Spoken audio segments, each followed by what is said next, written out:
everybody, welcome back. I am doing the second part of a two-part series for a game that is called The Majority by Ninja Star Games. The Majority 1 is, the Majority itself comes with 2 games in it.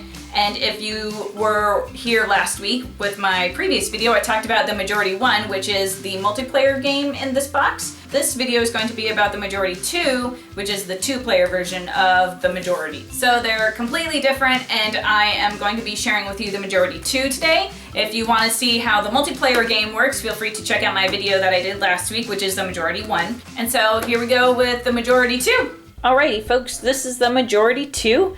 Here's our box cover again, and if you didn't see the video last week, I'm going to show you this art book here that has just some of the really beautiful art that comes in both the Majority 1 and 2.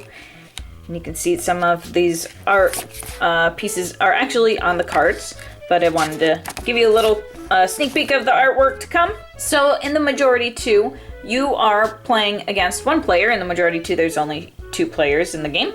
And you're trying to be the one with the most victory points at the end of the game. The way you gain victory points is by playing cards from your hand and adding them into your columns, filling up your columns with at least 5 or more cards, and then picking a card from that column to represent the victory points that you gain from that column.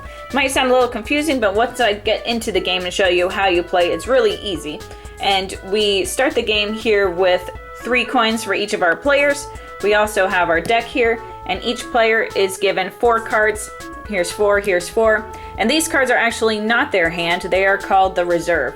The reserve comes into play a little later in the game, where you get to exchange your hand for cards in the reserve in case you're not happy with what you have, but I'll explain that a little later. And then we have our first player marker here, and the first player is given 6 cards. We have our 6 cards, and the first player is the only person that has the hand at the moment. There is one hand that goes back and forth. We have the hand, so let's go ahead and take a look at what our cards are. In the Majority, I mentioned those 3 columns that you play cards into, and you're going to try to play cards that are similar in faction to gain the most victory points. If you don't have cards that are in the same faction in your columns, that's okay. I'll explain that later. But we have 5 different kinds of factions. We have the witches, reapers, dragons, angels, and demons. Now that we have our hand as the first player, we go ahead and start the game round. Similar to the Majority 1, the Majority 2 is played in different phases. The first phase is called the income phase, and that's where these coins come into play. When you get to other phases in the future that I'll explain, you use these coins to play cards into your columns. If you use a coin, you flip it up, and then at the beginning of your round in your income phase, you get to flip it back face down, or face up. Now you can use these coins again in your future phases. The next phase is called the exchange phase, and at the beginning of the game you don't do this, but let's say we're not at the beginning of the game and we're going to do our exchange. The exchange is where you have your hand, you're not pleased with the hand, and you want to exchange it for the cards that you have in your reserve. You're allowed to look at your reserve anytime, and you have to make sure you keep them separated because they are 2 different piles. So let's go ahead and do that. We want to exchange, we're not happy with that, we're going to go with this hand. The next phase is called the draw phase. If our opponent over here had any of those rows filled in and then they were able to score some points, depending upon how many cards they had scored would determine how many cards we draw. And if our opponent only has 0 to 1 cards in their score areas, we get to draw 2 cards. So let's go ahead and add 1, 2. And if we choose to draw cards, which is an optional thing, our opponent also gets to draw 1 card and add it to their reserve. Now we enter into the free play phase. This is one of those phases where you get to look at the cards you have in your hand and play them out into one of those 3 columns that you have in front of you. So let's look at our cards and see what we can do. Some cards are going to tell you that you can't play these during the free play, and some will tell you can only. So let's go ahead and do that.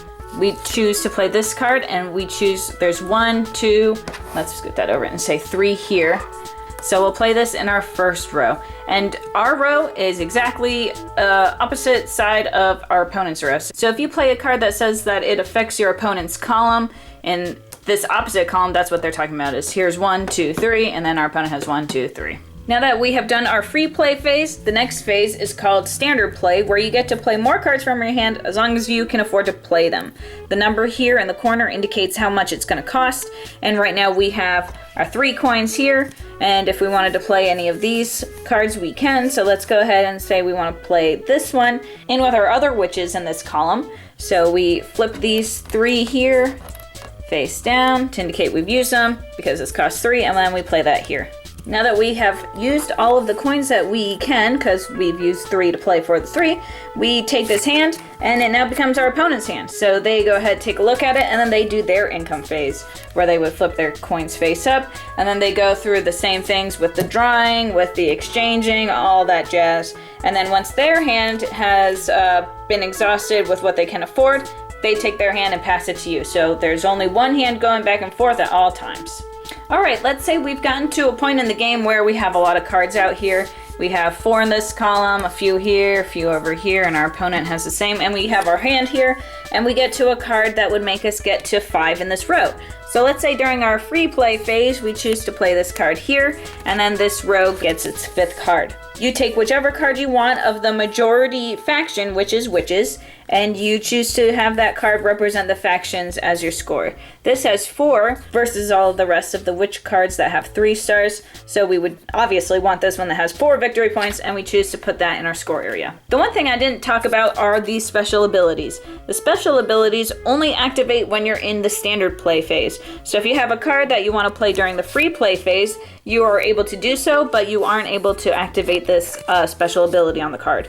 If you play it during your standard play phase, go ahead and do whatever it tells you to do, and you continue playing the game with the next cards you can afford to play, and so on. At the end of the game, you look at all of the cards you've put into your score area, and you tally up the number of stars you have, which represent victory points, and those are added to the number of coins you have left over at the end of the game. So let's go ahead and see how many points we have.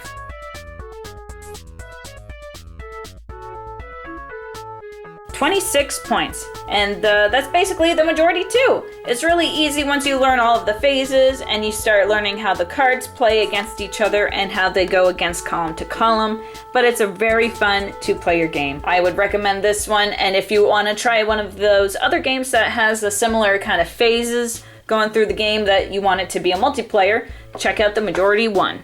So that's the Majority 2 by Ninja Star Games. So that was the Majority 2. You can definitely tell that it is, if you watch the Majority 1, you'll be able to notice how different the Majority 1 and Majority 2 is, even though Majority 1 is just called the Majority. If you really like this game, you can buy it online. You can also check out your friendly local game shop. And if you want to see any more of my videos, you can check out my YouTube channel. I also have my website, CassieElle.com, and I'm also on Facebook and Twitter. If you have any questions about anything, feel free to leave me a comment below. Otherwise, I will see you next week with another really cool indie game. That is Cassie Elle signing out with the Majority. That's Waffle Boat.